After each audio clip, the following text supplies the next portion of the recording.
¿Qué tal? Bienvenidos todas y todos a esta charla sobre diversidad cultural y la Revolución Mexicana en estos martes de miradas desde la diversidad. Primero que nada, pues bueno, mi nombre es Gerardo Ávila, soy antropólogo social y soy un docente de la Universidad Veracruzana Intercultural.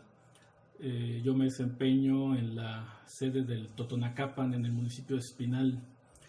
Les platico dónde laboro y les platicaré un poquito qué es lo que hacemos para que tengan un poco de contexto desde dónde estaré haciendo los planteamientos sobre este tema tan interesante. Digamos, la diversidad cultural es el eje principal del quehacer de la Universidad Veracruzana. Nuestras escuelas están ubicadas en zonas interétnicas donde confluyen distintos grupos indígenas, en el caso del Totonacapan, principalmente totonacos, pero también nahuas, otomíes y algunos otros. Y la idea principal es acercar la educación de nivel superior a aquellas regiones y poblaciones que históricamente no han tenido acceso a la posibilidad de continuar su formación académica de nivel superior. ¿Cómo hacemos esto? No solamente acercamos la universidad a las regiones, sino que conformamos un currículum que considera la diversidad como fundamento.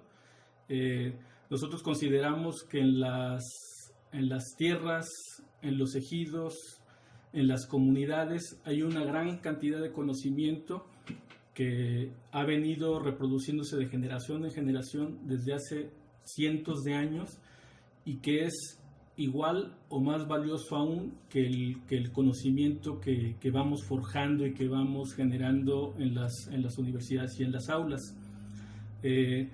Consideramos que es necesario transitar de un proyecto civilizatorio que ha sido hegemónico, un proyecto de corte occidental, positivista, que de alguna u otra manera, y no solamente en nuestro país, sino a nivel internacional, ha soslayado otras miradas y otras maneras de concebir el desarrollo social, que bueno, ahora incluso ya no hablamos tanto de desarrollo, sino, por ejemplo, de otras nociones sobre el buen vivir, otras formas de interrelacionarnos, otras maneras de convivir con la naturaleza,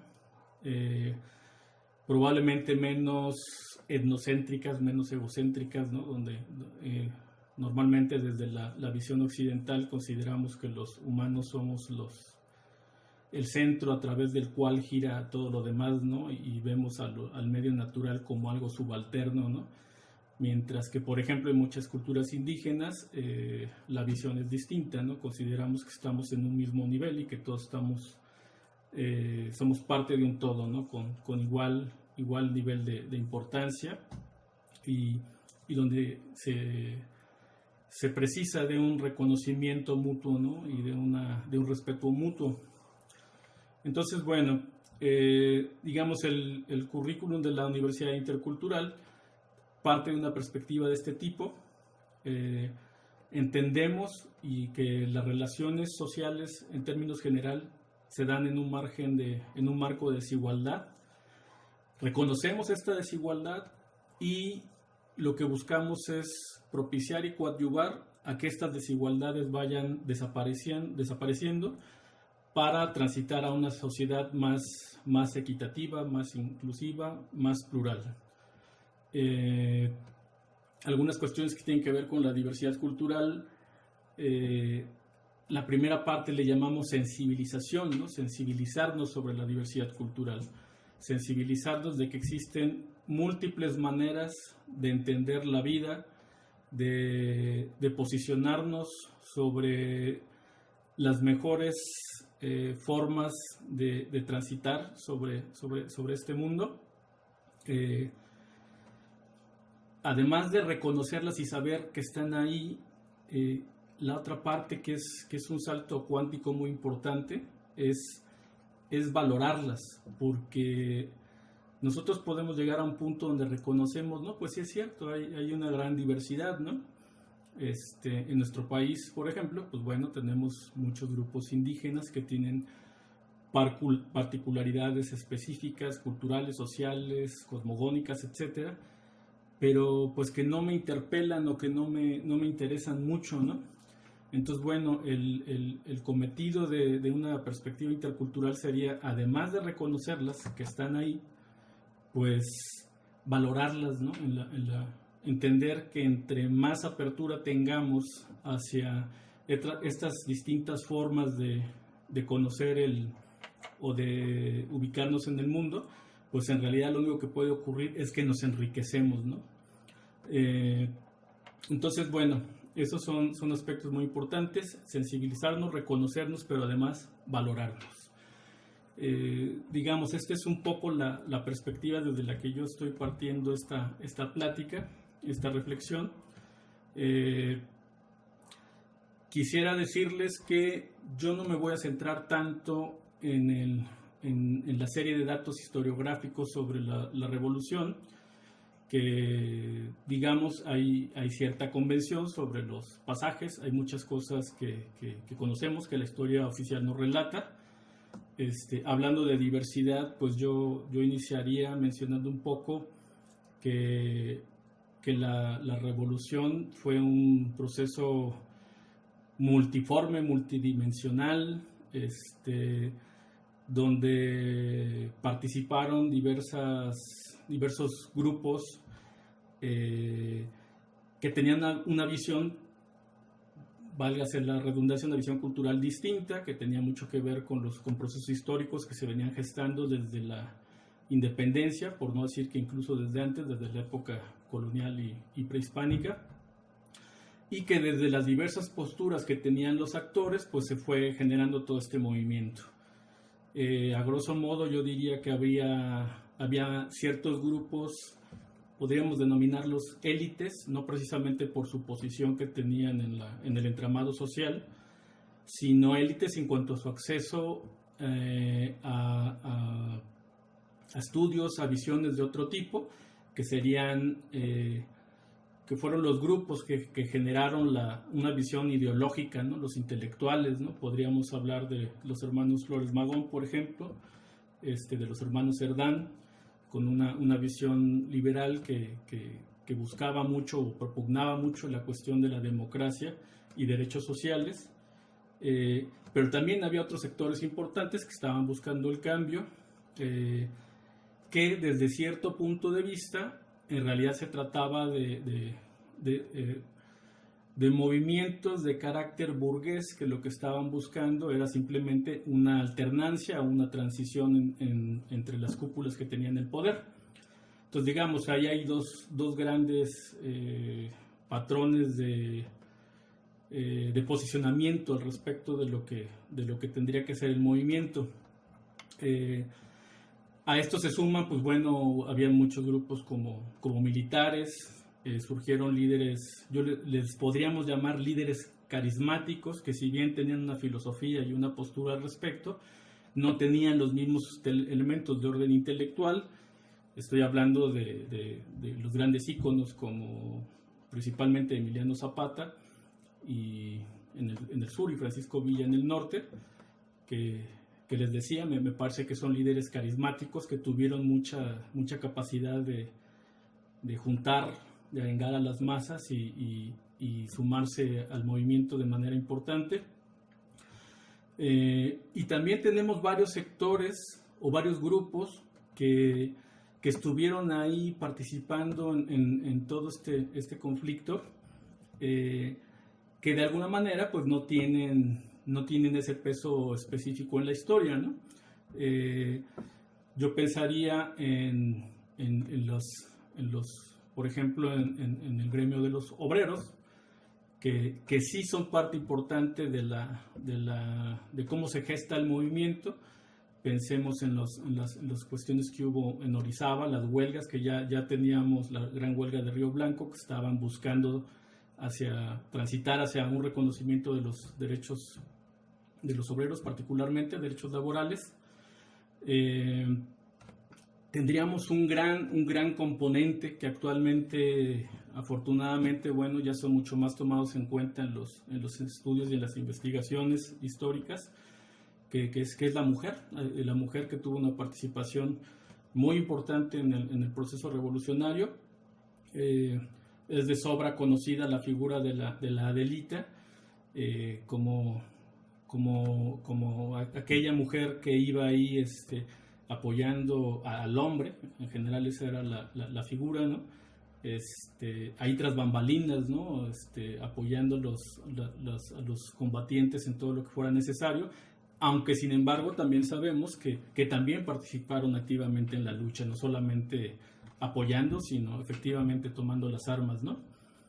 Y hay otro grupo muy importante que prácticamente pasa desapercibido en los relatos sobre la Revolución Mexicana, que son justamente los grupos indígenas, ¿no?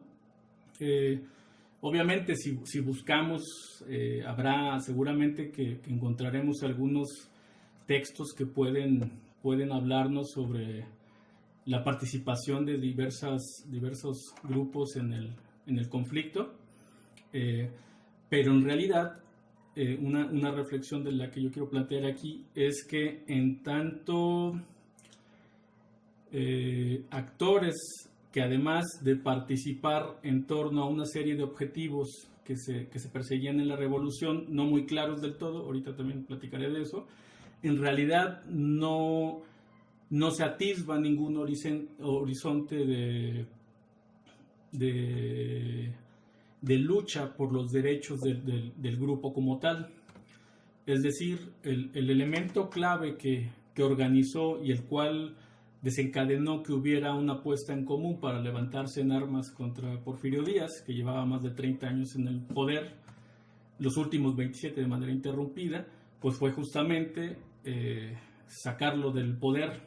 Eso fue lo que hizo que se pusieran de acuerdo diversos frentes, diversas posiciones, y bueno, en lo que estamos de acuerdo es que ya no queremos que siga Díaz en el poder. De ahí vendrían una serie de demandas que tendrían que ver con la libertad de expresión, estos derechos laborales, derechos políticos, la garantía de algunos derechos como la salud, como la educación, pero que, insisto, desde diversas facciones, pues algunos estaban más interesados en lo primero y otros en esta parte de los derechos, ¿no? Yo diría que es tan claro esta cuestión que en el Plan de San Luis el lema de todos conocidos era aquel de sufragio efectivo, no reelección, que fue el lema que en ese momento amalgamó a todos los que estaban participando en la lucha. Sin embargo, tenemos a un Ricardo Flores Magón que finalmente no se suma al partido de Madero, porque él consideraba que el movimiento que encabezaba Madero era más bien de orden burgués. Entonces, bueno, ahí tenemos estas diferencias y estas cuestiones que a veces no se presentan tan claras, ¿no? Entonces, pues bien, el movimiento de la Revolución Mexicana, pues todos sabemos que se inicia en 1910, podríamos decir que concluye en 1917 con la promulgación de la Constitución. Reitero, en un primer momento la lucha está persiguiendo el objetivo central de derrocar a Porfirio Díaz. La lucha la inicia principalmente, amén de estas cuestiones de estos ideólogos que venían empujando desde antes, que mencioné antes, como Aquiles Cerdán y los Flores Magón. Digamos que en ese momento la figura principal es Madero. Se van sumando otros generales, otros combatientes, en el sur Zapata, en el norte Villa, Obregón, Orozco. La verdad es que no pasó mucho tiempo para que derrocaran a Porfirio Díaz. Porfirio Díaz prácticamente en un año abandonó la presidencia, escapó del país y entonces ese primer objetivo se logró rápidamente. El problema es que después vinieron muchos posicionamientos de facciones y grupos que enarbolaban su propia visión sobre la revolución como la que debería ser. Madero estuvo en la presidencia poco tiempo. Finalmente estuvo en conflicto principalmente con los líderes del norte, hasta que viene la escena trágica donde Huerta, a través de un golpe de Estado, lo usurpa el poder, quien a su vez tampoco estaría mucho tiempo ahí en la silla presidencial, hasta que finalmente es Venustiano Carranza quien logra ubicarse ahí, quien establece el Congreso Constituyente, quien también estaría mucho tiempo en pugna con los convencionalistas. De hecho, es muy interesante recuperar la historia y darse cuenta cómo el grueso de las muertes, del más de 1 millón de muertes que hubo en la Revolución Mexicana, se da en la etapa donde ya Carranza está instalado en el poder, en esta pugna con los convencionalistas, ¿no? Que finalmente, a la postre, en 1917, ya les decía yo, pues tiene su culminación, ¿no? con la promulgación de la Constitución. La Constitución de 1917 podemos decir que es la que establece el nacimiento del Estado moderno mexicano, donde se establecen algunos derechos básicos como el derecho agrario, los derechos laborales, la educación y la salud auspiciadas por el Estado, así como la libertad de prensa y los derechos políticos. La revolución siguió más allá, o al menos la lucha, ¿no? Todavía años después, pues digamos así lo dejan ver claramente los asesinatos de Villa, de Zapata, de Obregón, que se sucedieron en años posteriores. Pero bueno, volviendo al tema de la diversidad, que es el que me interesa en este momento, el asunto que les mencionaba de los grupos indígenas. Evidentemente los grupos indígenas que están ubicados a todo lo largo y ancho del país, que además de manera general podríamos decir, particularmente en la época, pues estaban dedicados a laborar en los campos, eran campesinos, pues evidentemente participaron, evidentemente estuvieron acompañando los procesos y las guerras, pero si ustedes revisan los posicionamientos de los líderes en todo este proceso, lo que se luchaba, lo que se reivindicaba, en ningún momento, desde luego, va a aparecer jamás una figura o una alusión a reconocer derechos de carácter cultural, de libre determinación de los pueblos, y de hecho, tan es así que podríamos decir que esto permaneció prácticamente igual con políticas integracionistas que buscaban, centradas en la figura del mestizaje, ¿no? Del mestizo como es el ser mexicano, que es mestizo, que es mezcla de dos mundos y toda esta visión. No encontramos ningún movimiento con cierta profundidad o seriedad hasta el levantamiento del EZLN en 1994, que si bien no podríamos decir categóricamente de ninguna manera que hizo que confluyeran las visiones de los distintos pueblos indígenas que hay en el país, pues sí posicionó en la esfera nacional e internacional la cuestión indígena de nuestro país, ¿no? Entonces, bueno, lo que quiero decir es que si bien platicaba yo con un amigo historiador al respecto, si bien entendemos que en los procesos no puedes brincar de unos derechos básicos y transitar hasta otros que son de última generación, aún así podría haberse visto reflejado en algún momento la participación de los pueblos indígenas desde otro punto de vista, ¿no? De esta reivindicación de sus derechos, de este reconocimiento de sus culturas. Lo mismo pasaría con las mujeres, con la mujer, ¿no? que es un grupo muy grande, que reitero lo que dije al inicio, en este momento estamos siendo testigos de un fenómeno de reivindicación de de la mujer a través de las perspectivas de género y del feminismo, pero que por ejemplo en la Revolución Mexicana pues tampoco tenía la menor injerencia en términos ideológicos o en términos de luchar por por otra posición, ¿no? En el entramado social, cultural y político, ¿no? En realidad siempre había esta visión totalmente subordinada a la figura del hombre, ¿no? Entonces, bueno, ni en uno ni en otro caso existe esta relación con las luchas ideológicas, con los objetivos que perseguía el movimiento. Pasan muchísimos años y las cosas permanecen igual, insisto, hasta, bueno, la lucha feminista tiene más tiempos, yo diría que ya se viene con más fuerza desde la década de los 70s, hasta llegar ahora, ¿no? Que estamos en un momento sin igual. Creo que la lucha de la cuestión de género con las mujeres es muy fuerte, y realmente ahora sí ahorita sí está calando y se está transformando las estructuras sociales. Pero no había tal, y de los grupos indígenas tampoco. La cuestión indígena es muy interesante porque si empieza uno a reflexionar sobre esta participación que tuvieron, esta participación invisibilizada, entre comillas, en el conflicto, yo comencé también a tratar de recordar si en algunos otros eventos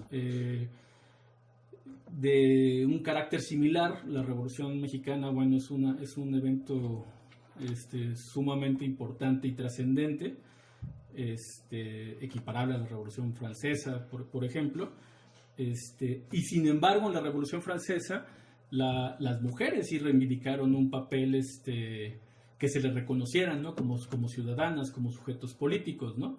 Digamos, en ese sentido no era tan descabellado pensar que quizás en nuestro país eso pudiera entrar en la agenda de la lucha revolucionaria.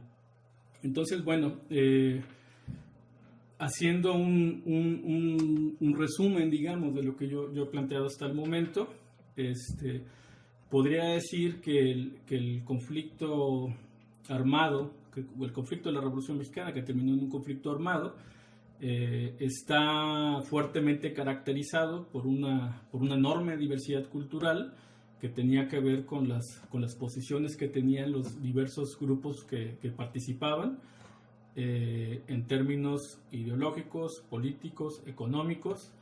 Les decía, podríamos hablar de ideólogos que venían de una capa económica clase mediera alta, digamos, con cierta formación académica que les permitía atisbar estas posibilidades hacia una nación más democrática.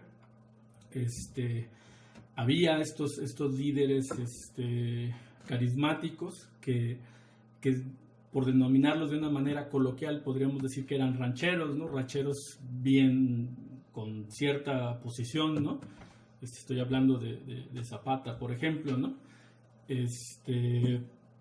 Y había evidentemente gente como Madero o como el mismo Carranza, que efectivamente sí tenían una posición más cercana a la burguesía, ¿no? Que finalmente también es algo que se ha reproducido en la historia de México, en los movimientos anteriores, desde la independencia, y yo diría que y bueno, y siguiendo con los actores, estos grupos invisibilizados, los campesinos, los obreros, las mujeres, los indígenas, que también tuvieron una participación importante, y que finalmente no logran posicionar sus ideales, sus luchas reivindicativas, quizá porque no había noción, quizá porque no había capacidad. Yo creo principalmente porque quienes lideraron los movimientos en realidad seguían con esta visión que consideraba que lo mejor era transitar hacia una nación lo más parecida a Europa, ¿no? Que finalmente ya venía impulsando Porfirio Díaz, esta visión integracionista que nunca consideró estas otras estos otros segmentos, estas todas otras capas de la población que, pues bueno, evidentemente hubieran tenido todo el derecho de hacerlo, en tanto los pueblos indígenas principalmente pues son los habitantes originarios del territorio. Finalmente, como una reflexión final, me parece interesante que con este pretexto, y ahora que viene el nuevo aniversario, pensemos nuevamente en que es necesario abrir otra vez, con lo que yo inicié, a tener esta apertura hacia la diversidad. Podemos llamarle diversidad cultural, pero a la diversidad de posiciones, encontrar los puntos en común, ver lo que nos hace iguales y no lo que nos hace diferentes, pues para encontrar los mejores caminos para transitar a que nuestro país se encuentre en armonía, que tendamos puentes entre todos, que tendamos lazos, que seamos empáticos, porque finalmente yo creo que lo que les interesa a todos los sectores es que el Estado esté bien, que el Estado mexicano sea un Estado fuerte, fortalecido, con capacidad de atender las necesidades del país, que el ciudadano mexicano sea un ciudadano consciente, capaz, que sea capaz de defender sus derechos de toda índole y además ejercerlos, ¿no? Porque recordemos que no solamente se trata de exigir, sino de asumir obligaciones y responsabilidades, ¿no? Esperemos que en los tiempos que vienen podamos echar mano de estas reflexiones, mirarnos todos, ahora sí que los unos a los otros, buscar estos puntos en comunión, estas visiones que nos hacen iguales, y que la próxima revolución ya no sea armada, ¿no? Sino que sea una revolución que transite a este reconocimiento de todos, a un país más plural, más inclusivo, y pues esa sería mi reflexión. Les agradezco mucho a quienes hayan visto toda la cápsula. Espero haber logrado transmitir el objetivo de la plática. Muchas gracias.